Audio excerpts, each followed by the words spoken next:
자유, 평등, 박애의 고귀한 정신을 세계로 보낸 프랑스. 새 천년을 앞두고 옛 선교 제심은 열정을 되살리고자 꼬레아를 위해 죽다를 선보였다. 160년 전 강력하게 일던 조선사회의 평등과 행복에 대한 요구가 대륙을 넘어 한 청년을 감동시켰다. 그러나 이 동서양의 만남은 수없는 장애를 넘어야 했다.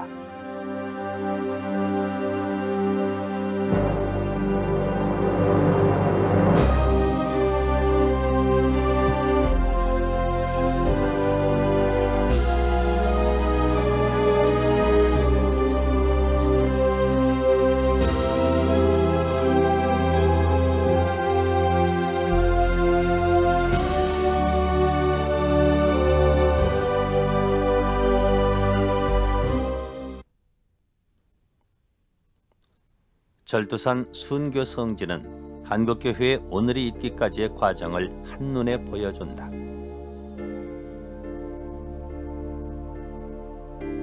(1779년) 주어사에 모인 남인 계열 젊은 학자들은 천주학에서 새로운 사회를 찾으려 했고 이승훈은 북경에 가서 세례를 받아온다. (1784년) 명예방으로부터 성직자 없이 창설된 조선교회. 이듬해 형조 사령들에게 집회장이 발각되면서 순환은 시작된다. 새로운 종교의 급격한 확산은 전통 문화와의 충돌을 피할 수 없었다. 박해의 원인은 조선 후기 사회에 있어서 천주교 신앙이 일반 민인들에게나 신도들에게나 그리고 집권층에게 평등을 지향하는 가르침으로 받아들여졌다는데 첫 번째 요인이 있습니다. 불평등한 신분제 사회였던 조선 사회에서 평등을 주장한다는 건 곧 혁명을 하자는 얘기였기 때문에 집권층은 천주교에 대해서 탄압을 했던 것입니다. 또한 또 다른 측면에서의 천주교 박해의 원인으로는 조상 제사에 대한 거부를 들어줄 수가 있습니다.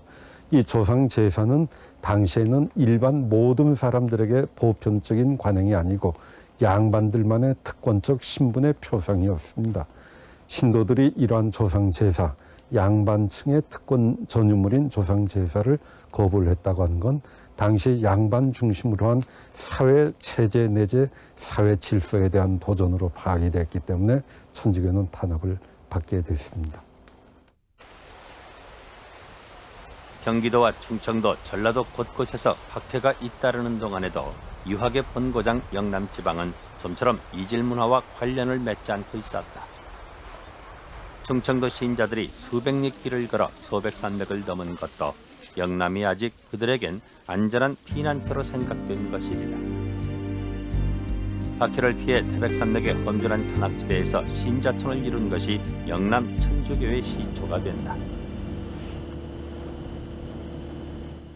봉화 우련전, 지방 수령들이 가한 1815년 을해 박해로 세상에 알려진 그곳에 순교자 김종환이 살던 집터가 있다.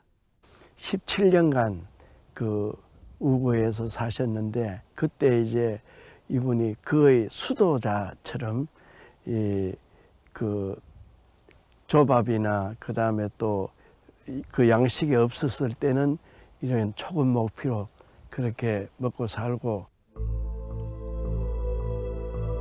순환의 길을 걸어온 초기 교회의 과정을 최초로 정리한 샤를르 달레의 한국 천주교회사에는 김정한 안드레아의 모습이 전해지는데 화전을 일구던 그는 밤이면 성경을 베껴 이웃의 신앙을 전파했다. 한국 최초의 신부 김대관 안드레아의 종조부가 되는 김종환.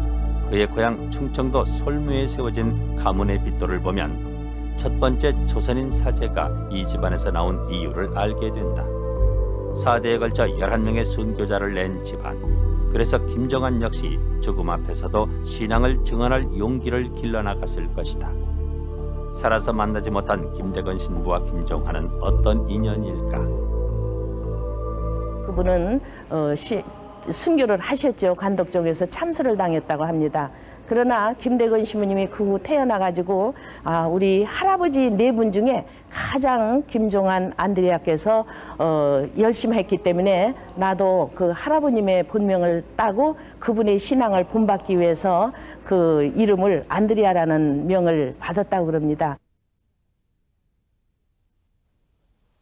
화전 바치던 이곳에서 김정한은 체포되고 올곧게 뻗은 나무들이 그날 그의 마음을 얘기한다. 김정한은 우선 안동 진영으로 압송됐다. 지금의 안동 신시장 뒤편 감옥터라 전해오는 이곳에서 김정한은 먼저 잡혀온 다른 곳의 신자들과 함께 문초를 당했다. 마귀가 뽕바치는데 이 둘레가 마귀 뽕바치랬어요. 그 죄인들 잡아놓고 뒤들어 패가지고 뭐 항천하고 하면 옥토 우물물로 쓰이면은 날래 아무고 날래지고 된다고 그런 말이 있었어요. 믿음을 버리지 않으면 중죄인으로 취급돼 경상감형으로 호송됐다. 원래 모든 박해의 원인은 공통적이라고 생각이 됩니다. 그러나 그 박해가 진행된 지역적 범위와 그 박해를 담당한 관리들에 따라서 그 박해는 약간씩의 성격 차이를 드러내게 됩니다. 1815년 의뢰 박해의 경우에는 지방 관하에서 진행이 된 박해인 것입니다. 물론 이 당시에 정부에서는 천주교 금령이 취해지고 있었기 때문에 어느 지방에서든지 간에 지방관의 판단에 의해 독자적인 박해가 가능했던 시기입니다. 추로지향을 자부해온 영남에 사학이 번지는 것을 막기 위해 일으킨 의뢰 박해. 배교하지 않으면 사형에 처해지던 당시 종교인들은 경상감형에서 마지막 판결을 기다린다. 신자들을 심문한 당시의 경상감사 이존수는 순조 임금에게 장계를 올리는데 김종한 등 33명을 모두 신의 감령에 이송시켜 조사를 했는데 혹은 엄중한 영을 써가며 신문하기도 하고 혹 반복하여 알아듣도록 타일러 보았으나 대개 그들이 사악에 물들어 깊이 미혹되어 뉘우치지 못하오니 아울러 청하옵건대 묘당으로 하여금 품책해 하소서. 감옥에 있었다고 전해지는 선해동 8번지. 1910년 최초의 토지조사에는 국으로 등록된 관아부지였다. 서문 근처. 감형에서 멀지 않던 감옥은 지금 서문로 교회가 자리 잡고 있다. 토지조사 당시의 지적도로 봐서 옥터로 사용됐을 부지는 560여 평. 교회 부지와 일치하는 것으로 보면 옥터는 나뉘지 않고 고스란히 남아있는 셈이다. 옥터였기 때문에 민가가 들어서기 어려웠을까. 교회를 짓기 전에는 절이었고 주민들도 아직 이 일대를 옥골마당으로 부르고 있다. 신자들이 옥에 갇히면 모진 고문과 과도한 형벌에 시달렸다. 지나치게 잔혹해서 사용이 금지된 주리형과 털럭건 줄로 톱질을 하듯 당기면 살점이 떨어져 나오는 톱질, 공중에 매다는 학춤 등이 그것이었다. 김정한이 남긴 편지에는 고문과 굶주림으로 많은 신자들이 죽거나 신앙을 버렸음을 슬퍼하고 있다. 그러나 그의 독실한 신앙에 포졸들마저 정신적 감화를 받는다. 1815년 김종한 회장을 중심으로 하는 그 경상도 북부 지역의 신앙촌에서 그 교우촌에서 잡혀온 신자들이 옥중에서 그 말할 수 없는 평화로운 모습을 보입니다. 서로 협조합니다. 그 인간이 생존하기 어려운 그 조건인 옥중에서 인간의 아름다운 사랑을 실현하고 종교적 생활을 합니다. 이것을 대구 사람들이 굉장히 충격적으로 바라봅니다. 그래서 대구 그 포졸 중에 그 옥을 지키던 포졸 중에 한 사람이 그 옥 속에 있는 천주교 신자를 보면 내가 죄인인지 그들이 죄인인지 모르겠다는 말을 남기죠. 왕의 국정을 기록한 일성록 1816년 10월 21일 김정한 등 7명의 죄인을 부대 시참, 기다리지 말고 즉시 참수하라는 집행명령이 내려졌다. 체포된 지 1년 7개월 만의 일이다. 형장으로 가는 길은 서문을 통해서였다. 해가 서쪽으로 지는 자연의 이치를 쫓아 내려오던 관례였다.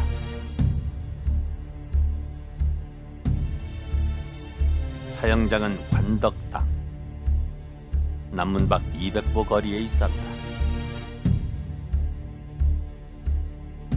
사형수들이 당도한 곳은 아미산 등성이, 이 언덕바지에서 중죄인들이 처형됐다.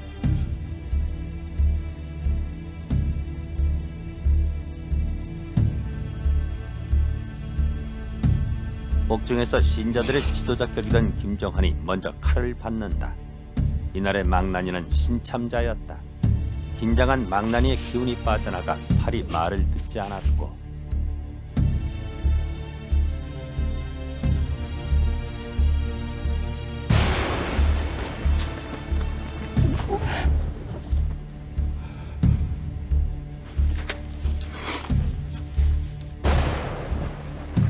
김정한은 두 번째 칼을 맞고서야 천주의 품에 안길 수 있었다. 말할 수 없는 마지막 형벌의 고통을 조용히 받아들인 순교자. 양반의 신분을 버리고 자신이 옳다고 믿었던 평등을 실천하며 산속에서 살아야 했던 그의 소망은 여기서 끝났을까? 의뢰 밖에서 병인 밖에까지 14명의 순교자가 참수된 관덕정. 사형장이던 관덕정은 이제 순교 기념관으로 다시 태어나 신앙 선조들이 흘린 피와 그들의 정신을 기억하게 만든다. 관덕당은 영조 21년 관찰사 남상로가 조정에 청해서 지방에 묵과를 실시하게 됩니다. 그래서 실시하던 중에 4년 후에 이 묵과를 실시하는 건물을 지었으니 그것이 관덕당이죠. 근데 관덕당을 짓고 보니 이제 조선 후기에 죄인들을 처형하는 장소가 됩니다. 그래서 그리스도를 믿는 사람들에게 있어서는 순교의 장소, 즉 주님을 증거하는 장소로 기억되고 있지요. 대구에서 40리길 7곡, 천주교 성지 신나무골은 언제부터 신자촌이 됐을까? 신나무골에 처음으로 신자들이 살게 된 것은 1815년 의뢰박해 때 봉화, 우련전, 청송, 노래산 등 경북 내륙 지방에 살던 신자들이 대구 감옥에 갇혀 있을 때 대구 근교인 이곳 신나무골에 그 옥바라지를 하기 위해서 그 가족들이 삶으로써 신자촌이 형성되었습니다. 신자들은 이어져도 성직자는 여전히 없었다. 조선의 신자들은 고난 속에서 메시아를 갈망하듯 신앙의 길을 인도해줄 신부를 갈구했다. 신자들은 북경에 여러 차례 신부를 요청하고 교황에게도 2번의 간절한 편지를 보낸다. 30여 년 기다린 양들에게 온 3명의 목자. 경상도 신자촌은 샤스당 신부를 맞이한다. 조선으로 오는 그의 여정은 험난했다.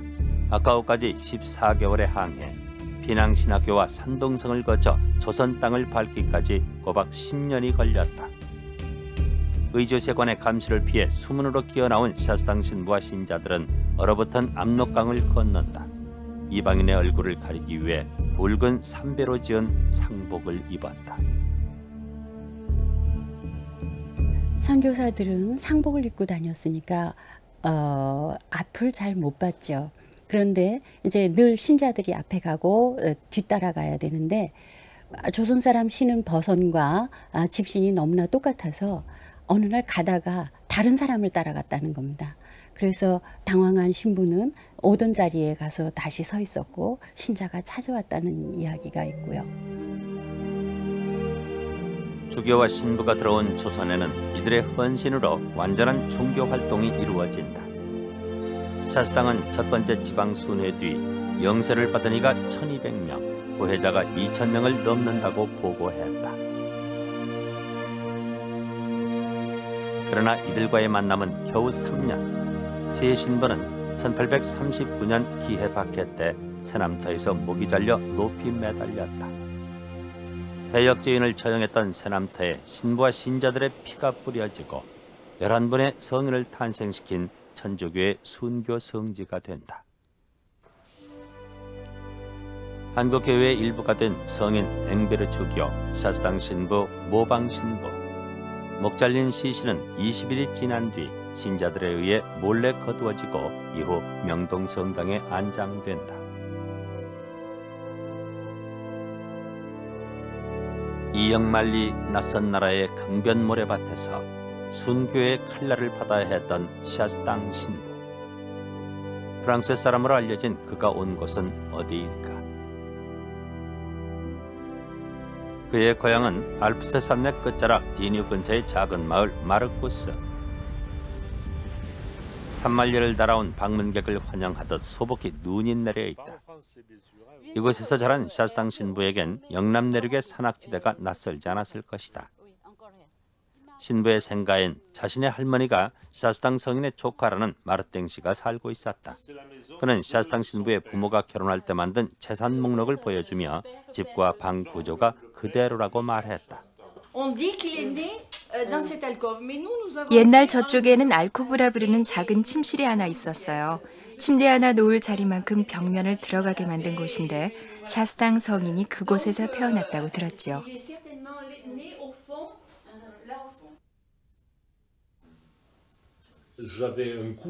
제 사촌이 한 명 있었는데 역시 신부였죠. 몇 년 전에 우리에게 준 원본 편지입니다. 천국에 가서 부모님을 기다리겠다는 이 세상에서의 마지막 인사. 마지막 편지가 프랑스에 도착하기까지는 5년이나 걸렸다. 너무 오래된 일이라서 제가 아는 추억은 얼마 없습니다. 단지 샤스당 성인의 어머니가 아들이 젊은 나이에 떠났고 다시는 돌아오지 않았고 참혹한 죽음을 맞이했기 때문에 고통 속에 쓸쓸히 죽었다는 것을 알 뿐입니다. 이처럼 작고도 평범한 마을에서 태어나 그렇게 멀리 선교를 떠나는 것은 아주 어렵고도 훌륭한 일이죠. 그는 한국 교회의 일부가 됐습니다. 조선인 순교자와 프랑스인 순교자가 같이 조선 순교자가 된 거죠.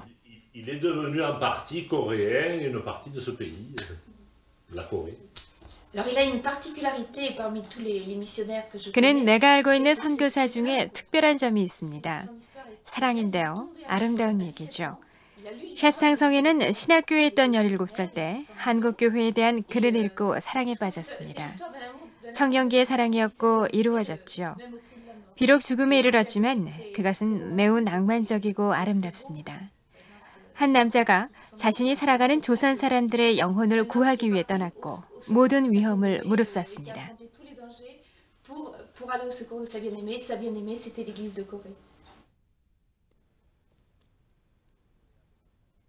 농부의 아들로 태어나 양떼를 지키며 자란 샤스당. 양들과 함께 수없이 오르내린 풀밭이라고 한다.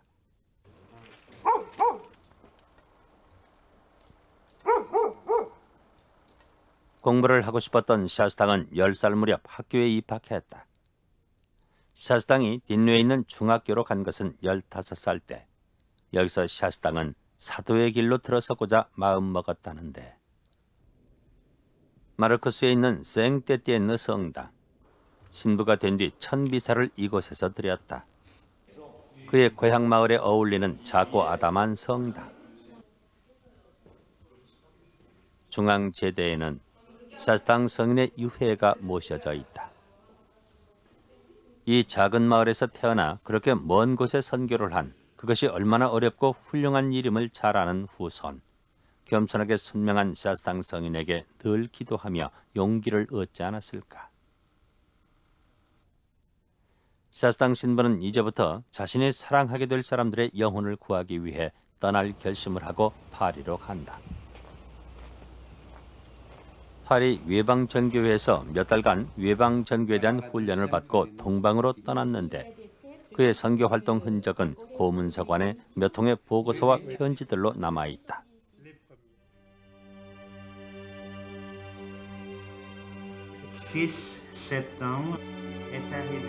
9월 6일 앵베르 주교님의 편지에서 순교를 권했고 우리는 마지막 미사를 올리고 기쁘게 떠납니다. 순교하게 된 것을 동료들에게 알리는 영광이 우리에게 위로가 됩니다. 한때 순교자회라고 불리던 파리 외방전교회. 한 번 떠나면 돌아오지 못했던 외방전교회 선교사들. 먼저 떠나간 이들의 순교가 알려지면 그들은 대미사를 올렸다고 한다. 선교지로 떠날 새 신부들과 선교로 인연을 맺은 나라의 신부들까지 주일 미사에는 많은 신부들이 참석했다.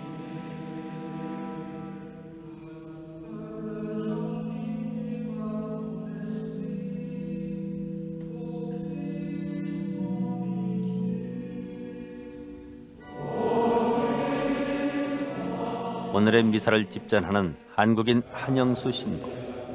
그가 이 자리에 서기까지는 얼마나 많은 선교사들의 피 흘림이 필요했던가. 그리고 그것은 170여 년 전으로 거슬러 올라간다. 그 당시 교황님이 8.1반전을 알고 있었기 때문에 우리한테 부탁하셨습니다. 혹시나 이제 동양에 가신 신부들 중에서나 뭐 불란서에서 준비하는 신부들 중에서 한국에 가고 싶어하는 신부가 있는가 물어보셨습니다. 그래서 그 당시 책임자 신부들이 좀 편지를 보냈습니다. 혹시나 여러분 중에서 한국에 가고 싶어하는 사람이 있는가? 있으면은 우리가 좀 그 나라 보내겠다는 그 편지였습니다. 샤스당 신부가 이에 응답했다. 목자도 없이 쫓기고 있는 조선 교우들이 안타까웠던 것일까. 당시에 서구라고 하는 개념 자체가 오늘날 우리가 느끼고 있던 서구와는 다릅니다. 제국주의는 레닌적 개념에 의해서라도 1870년대 이후의 현상일 것입니다. 성직자, 즉 외국의 선교사를 받아들일 때 서구 의존적 경향이 아니었는가라는 그 의문도 우리는 가질 수가 있겠습니다. 그러나 이때 그 서구라고 하는 것 그 자체는 침략 세력으로서의 서구였다기보다는 자신의 신앙을 완성시켜주고 자신들의 공동체를 결속시켜줄 그러한 도움을 줄 수 있는 서구로, 선교사로 신도들은 파악했다고 보시면 됩니다. 선교지로 간 신부들은 돌아오지 않았다. 포교지로 떠날 준비를 하고 있는 선교사들에게 순교 소식이 알려지면 다 같이 모여 순교자의 노래를 불렀다. Ô Dieu de tes soldats, la couronne et la gloire, Dieu par qui nos martyrs ont gagné la victoire. Daigne exaucer nos vœux en ce jour solennel. C'est un jour de salut, de paix, de délivrance. L'Esprit Saint nous l'a dit, c'est un jour de naissance. La naissance des saints au ciel. De nos martyrs, mère, reine et patronne, enseigne-nous à prier, à souffrir. Tous nous voulons gagner cette couronne. Pour Jésus-Christ, tous nous voulons mourir. Pour Jésus-Christ, tous nous voulons mourir. 또다시 신부 없는 암흑기에 들어간 조선을 위해 26살의 청년 W 신부가 프랑스를 떠난다. 포교지로 떠나는 신부들이 그랬듯이 자신의 머리카락을 잘라놓고 가족들과 하직 인사를 나눈다. 이제 조선 이름을 갖고 조선인으로 살게 될 것이다. 출발에 앞서 신부들은 뒤뜰에 있는 성모상에 간다. 성모상에 새겨진 순교자 이름을 자신의 가슴에 새기며 앞서간 동료 순교자들처럼 용기를 가질 수 있기를 기도한다. 파리에서 10시간을 달려온 남부 아비뇽.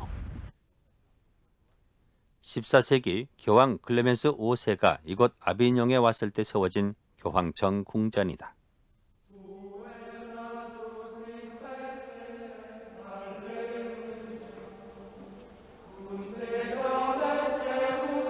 교황의 아비뇽 유수의 역사를 간직하고 있는 이 성당은 영롱한 빛깔로 성인의 순교 모습을 보여주는 스테인드 글라스가 눈길을 끈다.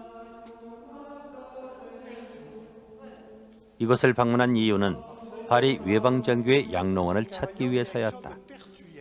그곳엔 떠나는 동료들을 위해 출발의 노래를 불렀던 은퇴 선교사들이 있기 때문이다. 양로원은 아비뇽에서 그리 멀지 않았다. 로리스라는 작은 마을에 선교사들의 생활 마냥 청빈하고 아담한 모습으로 있었다.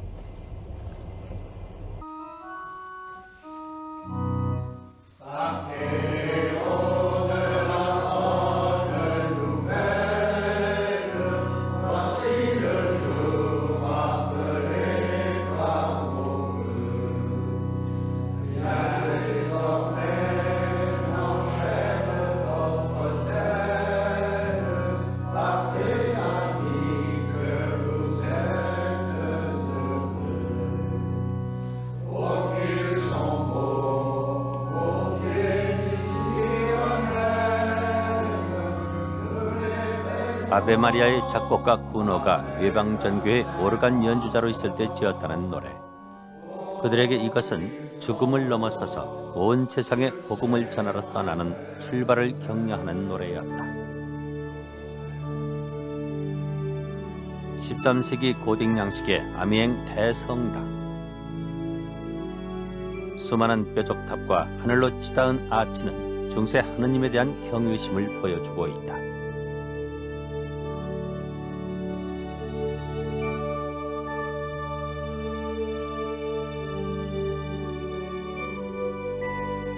이 대성당에 놀랍게도 다블리 주교를 기념하는 공간이 따로 있다. 박해시대 선교사 중에서 조선에 가장 오래 살았던 다블리 주교. 곱게 모셔진 그의 유해와 신부로 살다간 그의 동생도 함께 안장돼 있어 그 집안이 이곳에서 존경받는 성직자 집안임이 느껴진다.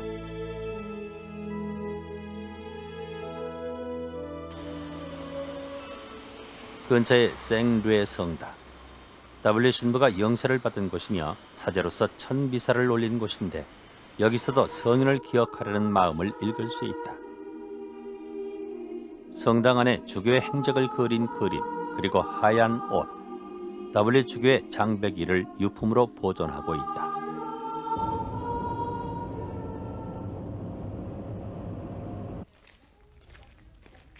어린 다블리가 살던 베르지꾸르란 마을에도 작은 성당이 있는데 이곳 시장을 지냈다는 퀼로 씨의 안내를 받았다.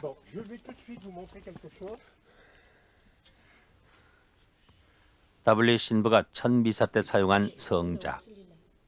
그는 이 성작을 들 때의 열정을 조선에서 고스란히 실천했다. 다블리 주교가 태어난 집이다. 오래된 이 집을 지은 사람은 다블리 주교의 할아버지로 그는 가난한 사람들을 위해 주일날 온 마을에 식사 바구니를 돌리는 사람이었다고 한다. 성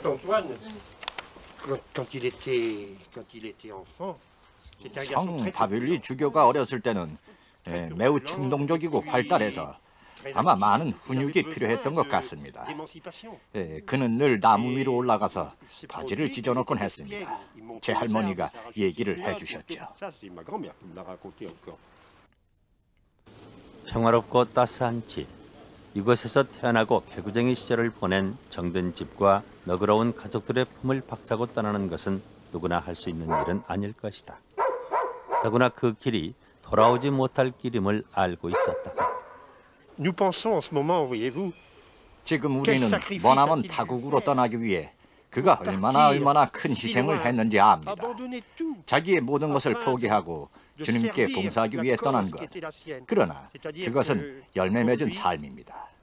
그가 이 아름다운 광경을 뒤로하고 떠난 것은 큰 희생입니다.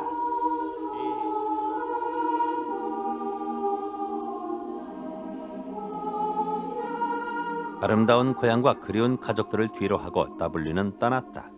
아르시메데오를 타고 마카오에 도착한 그는 1844년 배를 타고 조선으로 향한다. 상해를 출발한 라파엘 호에는 베레올 주교와 다블리 신부 그리고 선장인 김대건 신부가 타고 있었는데 42일이 걸려 도착한 곳은 황산포 나바위, 서해안에서 금강으로 깊숙이 거슬러간 곳이었다. 최초의 한국 신부와 서양 신부가 함께 내린 나바위, 거기엔 라파엘로 돛대의 절반 크기에 맞춘 기념비가 있다. 당시에는 금강이 얕은 언덕벽이 화산까지 굽이쳐 흘렀는데 이 언덕에서 금강을 내려다보고 있는 성당이 있다. 우리 고유의 건물 양식의 종탑을 얹은 성당. W 신부는 이곳을 뒤로 하고 교촌을 다니며 박해후 남은 신자들을 위로한다. W 노트는 그가 21년간 조선에 살았던 충실한 기록이다. 을의 박해와 정의 박해, 특히 칠곡 신자촌 등에 대한 그의 기록이 지역의 초기 교회사의 소중한 자료가 되고 있다. 하느님의 계획은 인간의 희망에 언제나 일치되는 것은 아닌가 보다. 고종의 섭정 대원군과 종교의 자유를 청하기 위한 접촉은 실패로 돌아가고 조선엔 가장 험난한 시련, 병인 박해가 닥친다. 병인 박해는 1866년에 시작이 되어서 1868년을 거쳐 당분간 지속이 되었던 박해를 뜻합니다. 이 박해를 일으킨 인물은 대원군으로 되어 있죠. 대원군 경우에는 천주교 신도들의 그 반체제적 저항뿐만 아니라 양반 지배층 세도 벌렬로부터의 저항도 직면하고 있었던 것입니다. 대원군은 정권을 장악한 다음에 바로 이러한 세도 벌렬들, 양반 지배층들을 견제할 필요가 있었던 것입니다. 그런데 만약에 양반 지배층을 직접 견제했다면은 대원군 사상의 순수성에 대한 문제가 제기가 될 가능성이 있었던 것이죠. 여기에서 대원군은 우선 자기 사상이 틀림없이 유학 내지는 성리학에 근거를 하고 있다는 걸 명약관하게 보여주기 위해 천주교에 대한 엄격한 배척 정책을 시행을 했습니다. 프랑스 신부 12명을 잡기 위한 광풍이 불었다.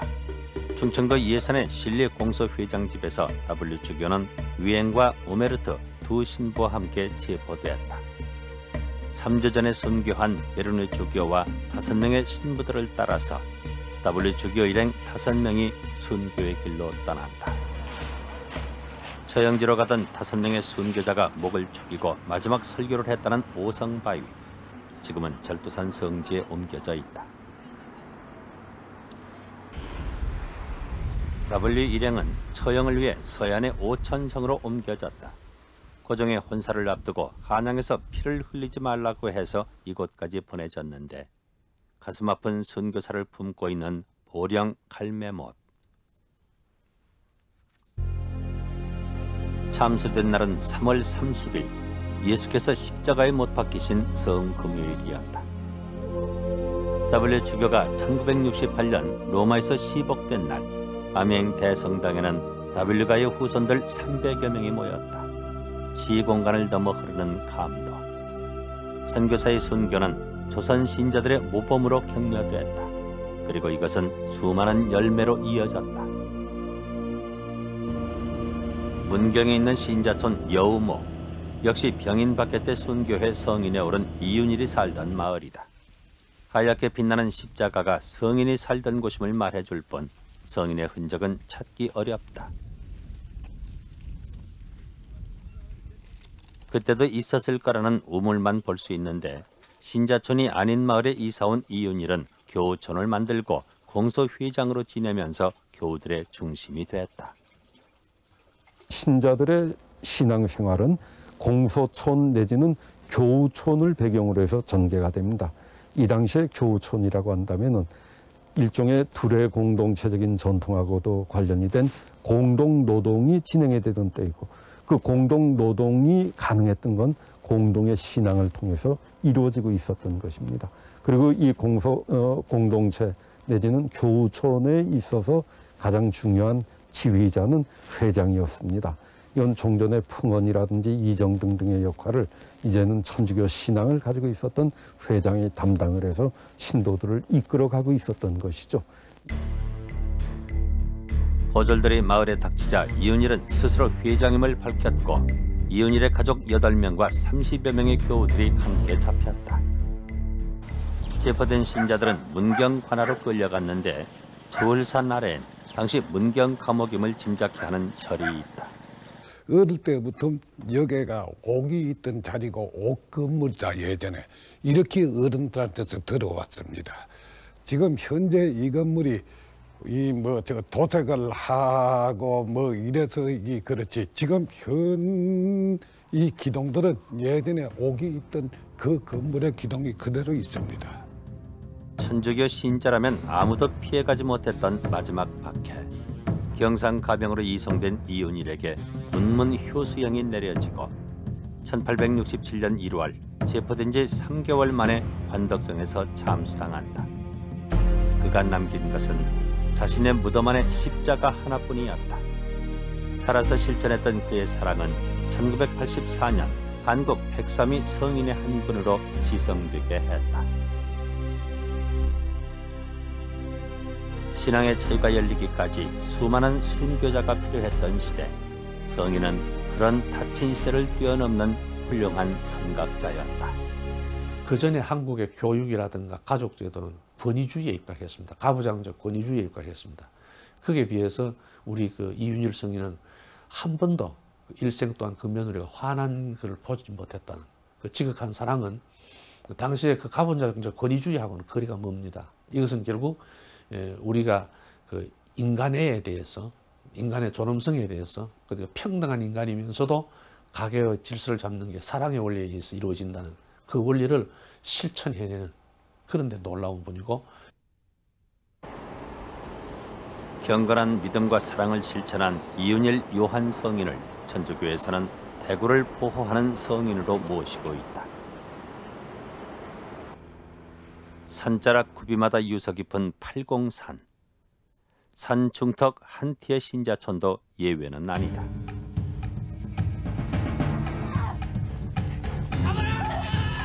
마을을 급습한 포졸들과 쫓고 쫓기면서 개교하지 않은 신자들은 그 자리에서 죽임을 당했다.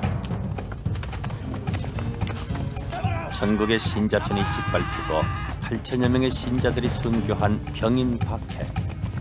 박해의 막바지에서 한티는 가장 처절한 현장이었다.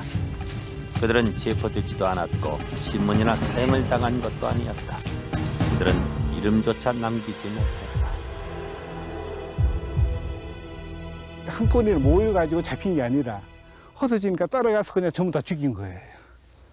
그러니까 이제 쭉 흩어져 있고 여기 이제 또 순교자 무덤인데 이런 경사진 곳에 있을 수가 없는 그런 상황이죠. 그냥 시신을 흙만 이렇게 덮어주고. 그러니까 떠져 있는 그대로 다시 장사를 지내고 간을 만들고 할 시간도 여유가 없는 거죠. 시신을 묻은 자리를 표시하기 위해 심었다는 나무. 그날은 어느 정도로 처절했을까? 12번기 거기에서는 남자가 두 쌍이 이렇게 합창이 됐는데 그 자체도 벌써 이상한 일이고 또 하나는 다 두부가 상했어요. 그 안면부 두개골이 결손이 됐어요. 근데 아다시피 두개골은 이렇게 피질로 거의 돼 있거든요. 골수분이 별로 없기 때문에 딴 뼈는 상하더라도 대개 두개골은 남는 법입니다. 9번기에는 우측 골도 좀 상했는데 그거보다도 경추 목뼈 하나가 영 손상됐어요. 딴 경추는 다 그대로였는데 그래서 머리가 이렇게 좌측으로 이렇게 돌려 있어요. 이건 뭐 의미하냐면 완전히 떨어진 거죠. 떨어져서 완전히 참수당한 것이라 하는 그 증거가 확실합니다. 한티에 묻힌 30여 개의 무덤들이 이와 비슷한 상태라면 무명 순교자의 무덤들은 처절했던 그날의 증언들이다. 당시의 무덤 중 이름을 알 수 있는 건 조 가롤로 가족 3명뿐 마을의 공소회장이었다. 40여 명의 성사를 받았다는 W 주교의 기록으로 보면 꽤 컸던 신자촌이 대부분 짓밟힌 것으로 짐작된다. 한테는 옹기를 만들던 사기굴과 숯을 구웠던 숯불의 흔적이 있다. 신자들은 옹기와 숯을 구워 팔러 다니면서 의심받지 않고 신앙을 전파하기도 했다.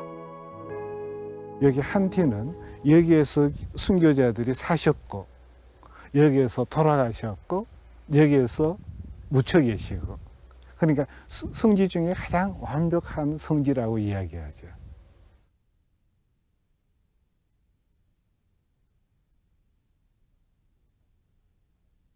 한티에 살지는 않았지만 선교자 서태순 베드로의 묘가 이곳에 있다.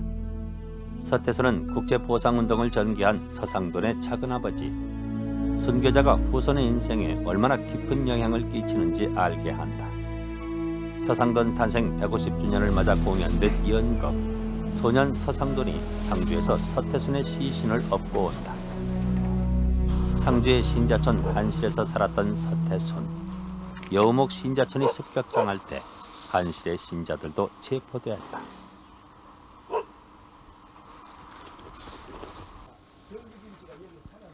그때 대원군 박해 시대에 다소 이제 박해가 누그러졌다 해서 그 두 분이 태자 순자 할아버지하고 그 이제 부인이 대구 날매로 내려왔다가 어떻게 잘못 걸려가지고 잡혀갔습니다.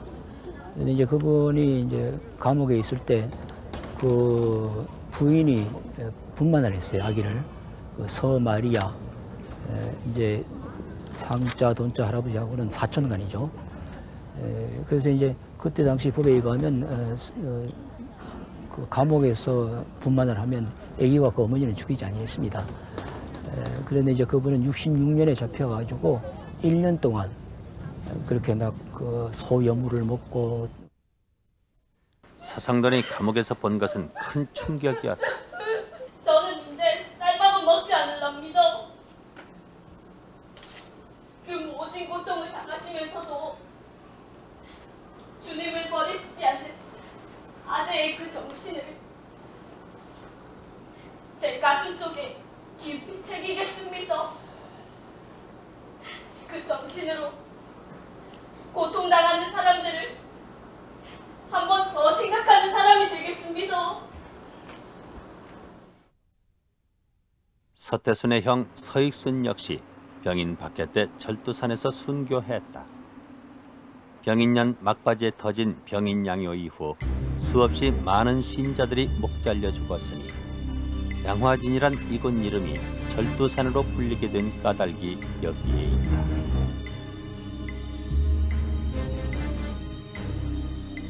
서익수는 이곳에서 백지사를 당하는데 얼굴에 물을 뿌리면서 창호지를 계속 붙여 숨이 막히게 하는 국법에도 금지된 가혹한 처형법이었다. 그런 연유로 해서 굶고 가난하고 약자들의 편에 늘 서는 그런 정신을 그 할아버지가 가져오셨던 게 아닌가. 그래서 이제 그분이 나라가 그렇게 참 위험하니까 내가 정말 우리가 뭐 장사를 많이 하셨으니까 그 계산을 빠르신 분이거든요. 그러니까 얼마 모으면 정말 이렇게 우리가 빚을 갚을 수 있다. 그런 발상을 하게 된 거죠. 그러니까 그것은 분명히 순교자들의 그런 아픈 그런 믿음, 정신 이런 것들이 있었기 때문에 그런 생각을 할 수가 있었습니다. 그죠?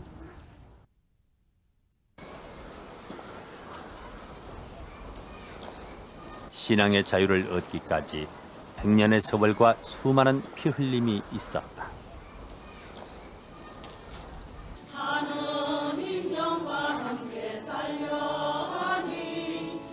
더러는 형장에서, 더러는 옥에서 이름조차 남기지 못하고 죽어간 더 많은 사람들. 그들은 우리에게 무엇을 남기고 싶었을까?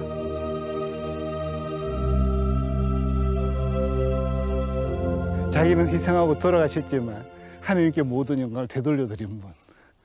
그러니까 우리들 어떤 일을 잘했을 때 내가 돋보이고 싶고 나를 알아주기를 바라는 그런 삶이 아니라 모든 영광을 하나님께 나에게 이루어주신 그분께 감사드리는 마음. 이게 무명 순교자들이 우리에게 해주시는 말씀인 것 같습니다. Je pense que ce millénaire qui arrive et donc le jubilé que le pape propose. 새로 맞이하는 2000년, 교황님은 대인연의 축복을 내립니다. 그리고 그 축복이 모든 이들의 평화로운 것이 되려면 무엇보다도 관대한 마음이 필요합니다.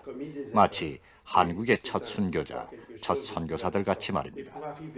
전부 희생하면서 자신의 것을 찾거나 숨기지 않으면서 자신을 줄 수 있는 한 최대로 주는 것입니다.